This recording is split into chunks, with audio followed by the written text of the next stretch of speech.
Welcome to Fluent Phonics. Today we will discover the proper pronunciation of the word bitterly. Bitterly. Bitterly. Bitterly.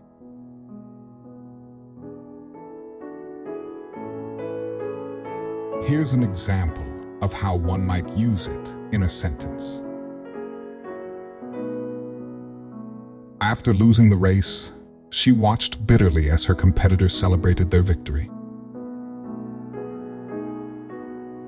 Bitterly in the sentence means she felt intense resentment or disappointment as she watched her competitors celebrate their victory with sadness and anger.